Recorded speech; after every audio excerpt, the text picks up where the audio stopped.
بسم اللہ الرحمن الرحیم، شروع اللہ کا نام لے کر جو بڑا مہربان نہایت رحم والا ہے۔ الحمدللہ آپ کے علم کے اندر ہے الحمدللہ 24ویں پارے کا ایک پاؤں اور ایک رکوع اوپر ہوا ہے۔ آج کی تلاوت کے اندر تقریباً ایک پارہ ایک رکوع ہوا ہے، زیادہ نہیں پڑھا، لیکن صرف فرق اتنا ہوا ہے کہ اس کو تھوڑا آرام سے پڑھا گیا ہے، جس سے یہ محسوس ہوتا ہے کہ شاید آج وقت زیادہ ہو جائے۔ اور یہ بات بھی میں عرض کر دوں کہ جفت راتوں کے اندر کوشش ہوگی کہ تخفیف دی جائے، اور طاق راتوں کے اندر تاکہ اللہ کے سامنے تھوڑی دیر کے لیے انسان قیام کرے اور وہ بخشش کا ذریعہ بن جائے۔ ابتدا کے اندر ایک بات عرض کر دو، سوال کچھ آئے ہوئے تھے، کل سے کوشش کروں گا کہ شاید ان سوالوں کو ترتیب سے کچھ لکھ لیا کروں۔ ان میں سے اہم سوال جو ہے آج کی رات کے ساتھ بھی متعلقہ ہے، وہ یہ ہے کہ بعض احباب کا یہ سوال ہے کہ ہم نماز وتر ادا کر لیتے ہیں امام صاحب کے ساتھ، تو آیا اس کے بعد پھر ہم کوئی نماز نہیں پڑھ سکتے؟ یا تو ہم وتر ادا کر لیں تو پھر اس کو طاق کرنے کے لیے دوبارہ ایک رکعت بعض لوگ پڑھتے، مختلف اس کے اندر طریقے بنائے گئے ہیں، لیکن بات کو سمجھنے کی کوشش کیجیے۔ رسول اللہ صلی اللہ علیہ وآلہ وسلم کا فرمان ہے کہ ایک رات کے اندر ایک ہی مرتبہ وتر ہے، دو وتر نہیں ہے۔ عموماً کیا ہوتا ہے، پہلے پڑھ لی ہے تو پھر صبح جب اٹھتے ہیں نفل کے ارادہ ہوتے تو ایک رکعت اور پڑھتے ہیں، یعنی کہ دوسری طاق رکعت پڑھ رہے ہیں، پھر وہ آگے سے پڑھتے ہیں دو چار جتنے نفل پڑھ سکتے ہیں پڑھ کے، پھر آخر میں ایک رکعت اور پڑھتے ہیں۔ یہ تو آپ نے طاق 3 رکعتیں پڑھ لی، یہ قرآن حدیث سے کوئی طریقہ نہیں ہے۔ اگر آپ نے نماز وتر ادا کر لی ہے تو آپ کے پاس جو توفیق ہے، آپ نفل پڑھنا چاہتے ہیں 2-4، آپ کو اس کا اختیار ہے، آپ پڑھ سکتے ہیں۔ رسول اللہ صلی اللہ علیہ وآلہ وسلم سے نماز وتر کے بعد بھی 2 رکعت نماز ادا کرنا ثابت ہے، آپ نے پڑھی ہے۔ تو اس حدیث سے یہ سبق بھی ملتا ہے کہ وتر کے بعد نماز پڑھی جا سکتی ہے، کوئی پابندی نہیں ہے۔ ہاں ایک چیز اور کا خیال رکھنا چاہیے کہ رکعات کی تعداد کو بڑھانے کی ضرورت نہیں ہے، ضرورت اس چیز کی ہے کہ آپ 2 پڑھ رہے ہیں ان کو تھوڑا خوبصورت کر کے پڑھیں، پھر زندگی کی وہ 2 رکعت ہی ایسی بن جائیں جن کا قیام لمبا ہو، رکوع لمبا ہو، سجدہ لمبا ہو، یہ تو ہے جیسے انسان کی، یعنی کہ وہ 2 رکعتیں ہی بڑی انسان کے لیے اللہ کی ہاں شرف قبولیت والی بن جائے گی۔ نبی علیہ السلام کی سنت میں سے یہ بھی ایک سنت ہے، جس کو قرآن زیادہ نہیں آتا اس کا یہ شکوہ ہوتا ہے کہ میرا دل ہے قیام لمبا کروں تو مجھے تو زیادہ قرآن نہیں آتا۔ قربان جائیے نبی علیہ السلام کی سیرت پر، آپ علیہ السلام نے پوری رات کے اندر ایک ہی رکعت پڑھتے پڑھتے ایک ہی آیت کے اندر نبی علیہ السلام نے رات گزار دی۔ إِن تُعَذِّبْهُمْ فَإِنَّهُمْ عِبَادُكَ وَإِن تَغْفِرْ لَهُمْ فَإِنَّكَ أَنْتَ الْعَزِيزُ الْحَكِيمُ۔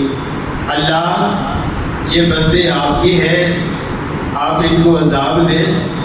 إِن تُعَذِّبْهُمْ فَإِنَّهُمْ عِبَادُكَ، اللہ آپ ان کو عذاب دیں تو بندے تو یہ آپ کی ہیں۔ اِنَّكَ أَنْتَ الْعَزِيزُ الْحَكِيمُ، آپ غالب بھی ہیں، حکمت والے بھی ہیں۔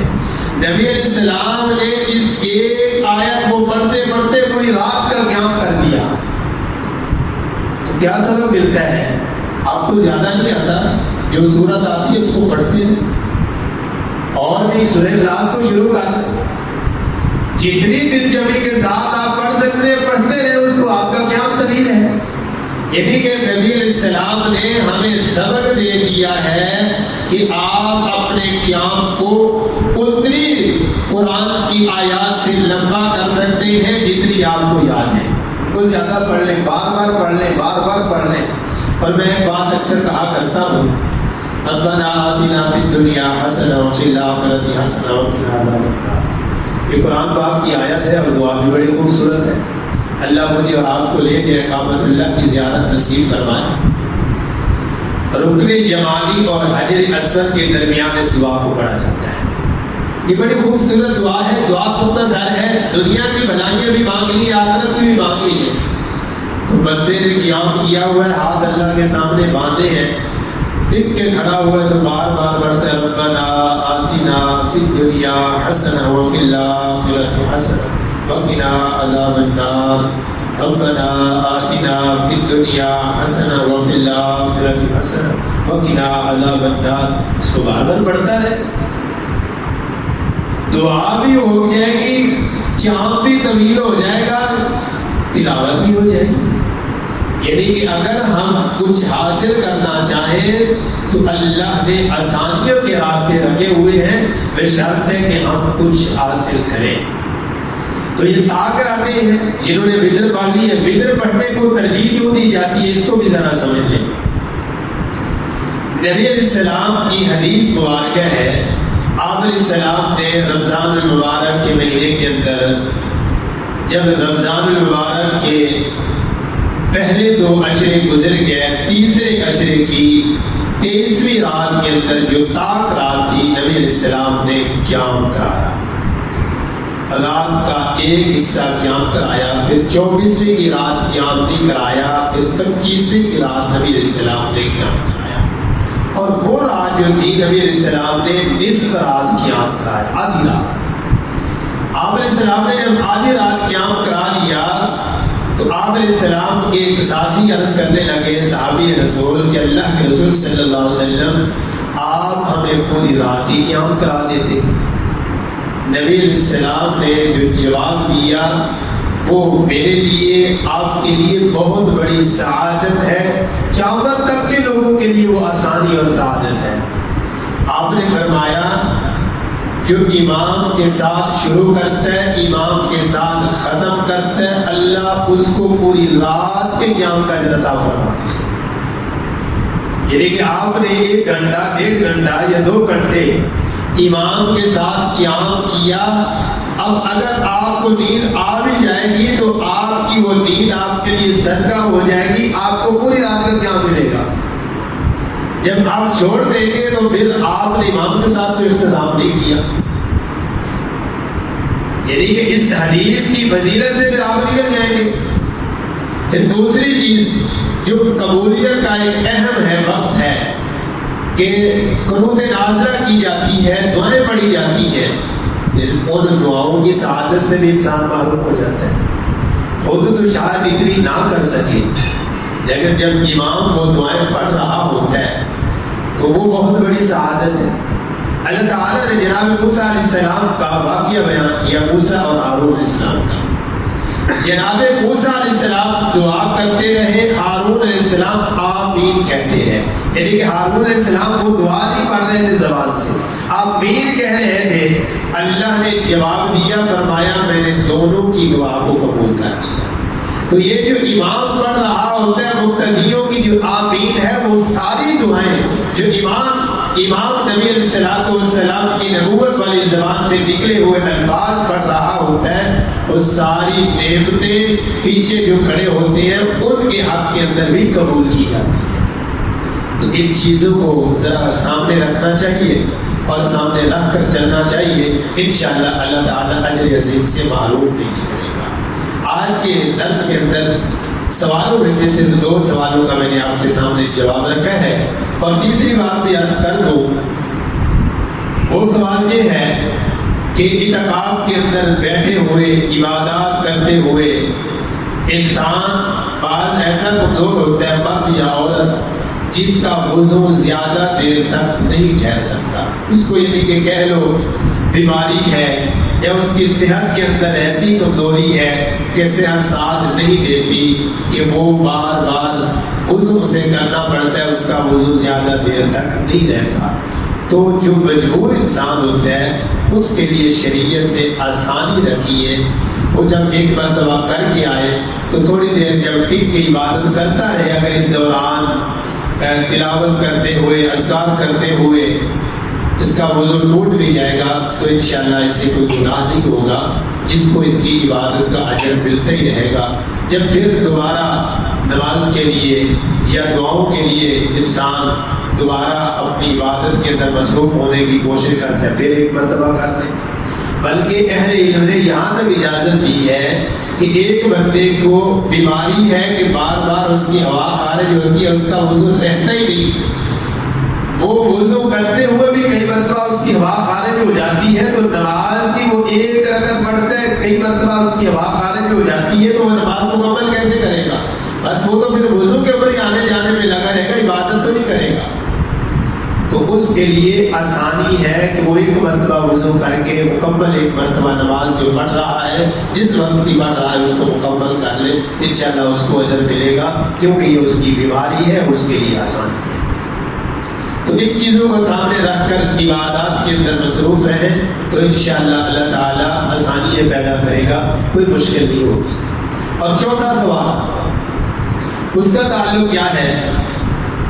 ایک شخص ایسا بھی آیا، اس نے کہا 2 سال ہو گئے میں نے نمازیں چھوڑ دی ہیں۔ ذرا غور کرنا، یہ کئی مرتبہ سوال اکثر یہ آتا ہے۔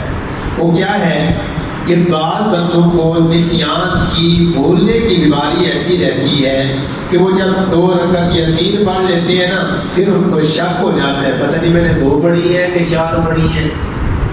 وہ کہتے ہیں میں اس شک میں نماز چھوڑتا، پھر پڑھتا 2 گھنٹے ایک نماز میں لگا دیتا تھا، نماز ہی نہیں پوری ہوتی تھی، جب 2-3 پڑھ لیتا تھا پھر شک ہو جاتا تھا، اس نے نماز پڑھنی چھوڑ دی۔ کسی سال سے علم والے سے سوال کیا ہمیں کیا کرنا چاہیے، اس نے کہا بھائی جب بھول جائے تو نماز ساری پڑھنی ہے۔ نہیں میرے بھائی، نبی علیہ السلام کی سیرت کو دیکھیے، جہاں جو مجبور ہے اس کو شریعت نے جو آسانی دی ہے، اس سے آسانی ہم چھین نہیں سکتے۔ نبی علیہ السلام نے کیا فرمایا کہ جس بندے کو، عورت کو، مرد کو یہ شک ہو جائے نماز پڑھتے ہوئے کہ میری 2 رکعتیں ہیں یا 3 ہیں، 4 وہ پڑھنی ہے اس نے، تو فرمایا وہ پیچھے شک کر لے، آگے اپنی 2 رکعتیں پڑھ کے سجدہ صاف کرے، اس کی نماز مکمل ہو جائے گی۔ اگر سلام پھیرنے کے بعد اسے شک ہو گیا نہیں میری رکعت شاید رہتی ہے، تو 1 رکعت پڑھے، سجدہ صاف کرے، اس کی نماز ہو جائے گی۔ یعنی کہ جو شریعت نے جہاں آسانی دی ہے اس کو وہ آسانی دینی چاہیے، سوال والے کے سوال کو اچھی طرح سمجھ لینا چاہیے، سمجھنے کے بعد پھر جواب دینا چاہیے۔ کئی دفعہ یہ ہوتا ہے سوال ہی ایسے انداز سے کیا جاتا ہے کہ عام بندہ اس سوال کو سمجھ ہی نہیں پاتا، یعنی کہ ایک سوال کے اندر 3-4 سوال اکٹھے کر دیے جاتے ہیں، میرے سوال جواب تو ایک کا آئے گا، سوال تو 4 اکٹھے ہوئے، جواب ایک کا آئے گا، مشکل کھڑی رہے گی۔ تو ان چیزوں کا خیال رکھتے ہوئے جو چند باتیں میرے علم کے اندر آئی تھیں، جو سوال آئے تھے، میں نے آپ کے سامنے رکھے ہیں۔ انشاءاللہ اگے بگے جو بھی رہنمائی کی ضرورت پڑے گی، جو عوام مرد و خواتین انتخاب میں بیٹھے ہیں، جو اللہ ہمیں جتنی صلاحیت دے گا، انشاءاللہ اللہ کے عطا کردہ علمی صلاحیت کے مطابق اس کا آسان انداز سے جواب ضرور دیا جائے گا۔ اب آگے اختصار کے ساتھ 1-2 باتیں عرض کر دیتا ہوں، وقت تقریباً کافی ہو گیا، جانے والے احباب کے لیے بھی مشکل ہوتی ہے، لیکن حقیقت بات یہ ہے ان راتوں میں آپ کا ایک سیکنڈ بھی بڑا قیمتی ہے۔ یہ بیٹھے ہو نا، یہ ضائع نہیں ہو رہا، اللہ کی زمین و آسمان کی ہر مخلوق آپ کے لیے دعائیں کر رہی ہے، پتہ نہیں ہم اتنی مانگ لیں گے یا نہیں مانگیں گے، اور مخلوق کی تعداد کسی کے علم کے اندر نہیں ہے۔ آپ نے فرمایا حتیٰ کہ مچھلی ہے پانی کے اندر، اور یہ چھوٹی چھوٹی چپٹی ہے جو ہے یہ اپنی بلوں کے اندر، تو دعاؤں کی تعداد جو ہے بڑی بڑھ جاتی ہے۔ تو اس اپنے قیمتی وقت کو ایسے معمولی وقت نہیں سمجھا کرے، اللہ کے گھر کے اندر تو آپ کی خوش قسمتی اور سعادت ہے کہ اللہ نے چن کے آپ کا انتخاب کر کے آپ کو اپنے گھر میں بٹھایا۔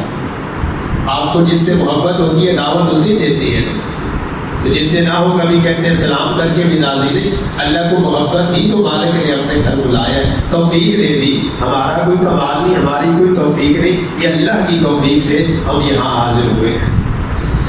سورہ صافات کے اندر اللہ تعالیٰ نے متعدد مسائل بھی بیان کیے ہیں اور جنتیوں کی گفتگو بھی بیان کی ہے، جہنمیوں کی گفتگو بھی بیان کی ہے، اور اس کے اندر ایک اہم واقعہ جناب ابراہیم اور اسماعیل کا بھی بیان کیا ہے کہ جناب ابراہیم علیہ السلام کو اللہ کی طرف سے یہ حکم آیا تھا کہ اللہ کے راستے کے اندر جو پسندیدہ چیز ہے آپ کی اس اولاد میں سے اسے ذبح کریں۔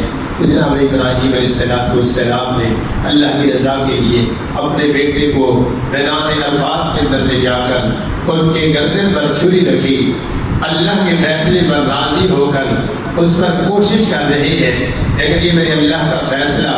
اللہ تعالیٰ نے جناب جبریل علیہ السلام کے ذریعے ایک جنت میں سے میدہ دیا جس کے اوپر چھری چلائی گئی اور اسماعیل علیہ السلام کو صحیح سلامت بچایا گیا، اور اس کے اندر اللہ تعالیٰ نے فرمایا قد صدقت الرؤیا انا كذلك نجزي المحسنین۔ ابراہیم علیہ السلام نے اپنا خواب سچا کر دکھایا۔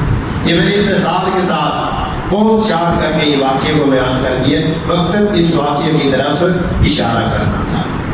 اور اللہ تعالیٰ نے آخر کے اندر اس سورت کے اندر ایک تعریف بیان کی ہے، تسبیح بیان کی ہے، سبحان ربک رب العزت عما یصفون وسلام علی المرسلین والحمد للہ رب العالمین۔ اور نبی علیہ السلام سے ایک حدیث بھی ملتی ہے کہ آپ نماز کے بعد ان الفاظ کو پڑھا کرتے تھے، سبحان ربک رب العزت عما یصفون وسلام علی المرسلین والحمد للہ رب العالمین۔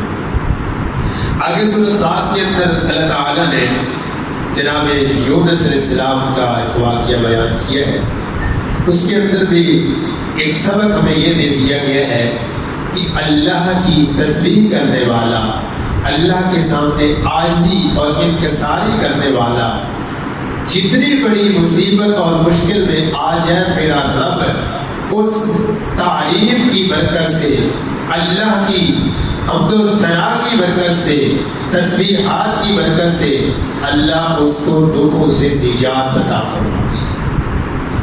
اللہ فرماتے ہیں فلولا انہ کان من المسبحین للبث فی بطنہ الی یوم یبعثون، کہ جناب یونس علیہ السلام اگر اللہ کی تسبیح نہ کرتے تو فرمایا قیامت تک ان کو ہم نے مچھلی کے پیٹ کے اندر رکھا۔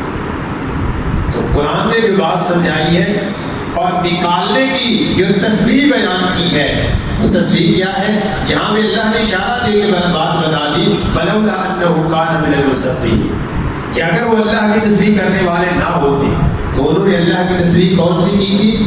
لا الہ الا انت سبحانک انی کنت من الظالمین۔ اور جامع ترمذی کے اندر روایت ہے نبی علیہ السلام نے فرمایا جو بندہ دعا یونس کو جس مقصد کے لیے پڑھے گا اللہ اس کا وہ مقصد پورا فرما دے گا، یعنی کہ جس پریشانی سے نکلنے کے لیے اس دعا کو پڑھتا رہے گا اس پر یقین ہونا چاہیے۔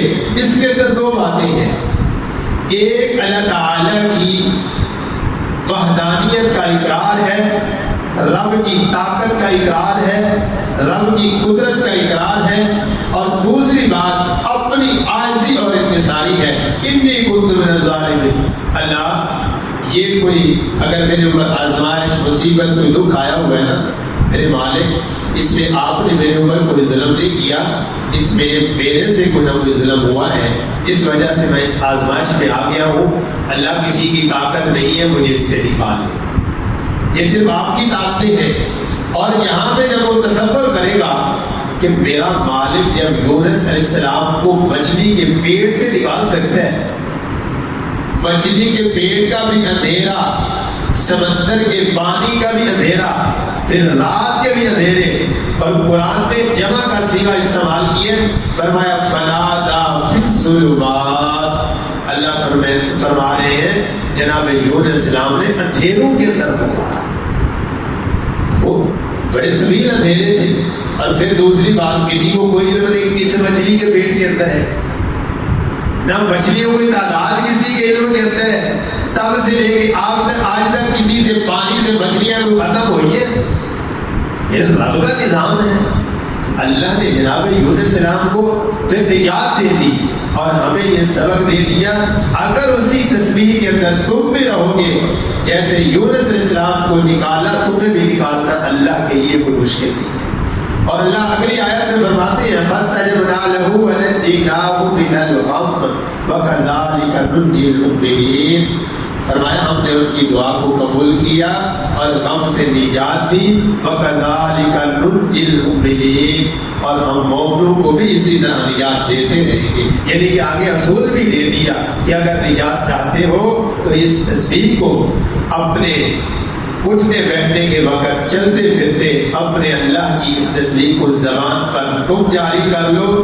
مسائل سے نکال دینا میرے اللہ کے لیے کوئی مشکل نہیں ہے. جو بغیر اسباب کے یونس علیہ السلام کو مچھلی کے پیٹ سے نکال سکتا ہے کیا وہ ہمیں بغیر اسباب کے پریشانیوں سے نہیں نجات دے سکتا ہے. آگے چلتے ہیں. اللہ تعالیٰ نے اگلی صورت کے اندر نبی علیہ السلام کو یہ حکم دیا پیغام دیا کہ جاہل لوگوں سے کہہ دیجئے کہ میں اللہ کی توحید کے اندر کسی قسم کے شرک کی ملاوٹ نہیں کرتا. اگر میں نے شرک کی ملاوٹ کی لَحَبِطَتْ أَعْمَالُهُمْ میرا اللہ پھر اعمال کو ضائع کر دے گا.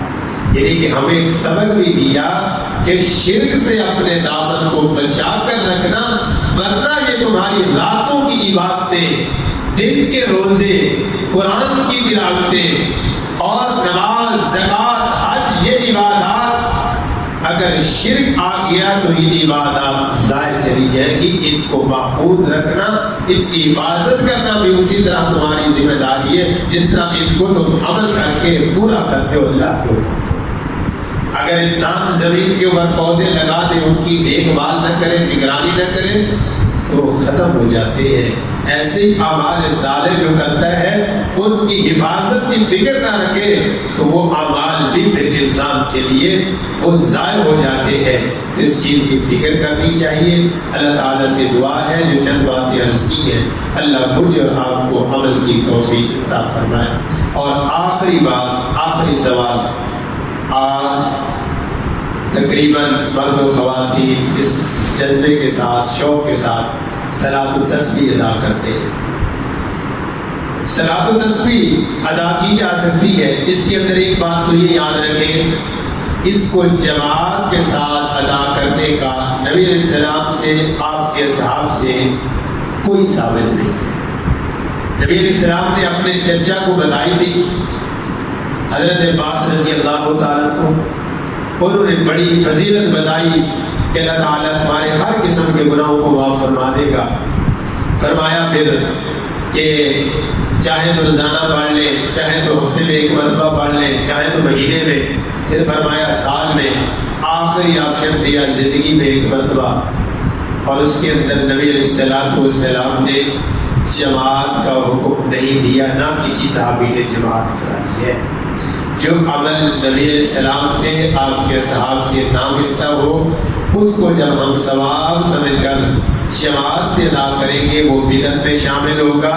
وہ اجر کی بجائے ہمارے لیے خسارے کا باعث ہوگا. اکثر عورتیں جاتی ہیں جی فلاں جگہ پہ جماعت ہو رہی ہے فلاں جگہ پہ جماعت ہو رہی ہے. آپ کو اللہ توفیق دے آپ روزانہ پڑھیں اپنے گھر میں پڑھیں. اعتکاف میں جو بیٹھی ہیں وہ الگ الگ پڑھیں. اس کو جماعت کی شکل دینا یہ کوئی دین کے اندر نہیں ہے. یہ بدعت بات ہے کہ اس سے بچنا چاہیے. اگلی بات یہ ہے کہ طریقہ کیا ہے. بعض کے مختلف طریقے بیان کیے جاتے ہیں سوشل میڈیا کے اوپر دیکھیں تو اپنے اپنے انداز ہے.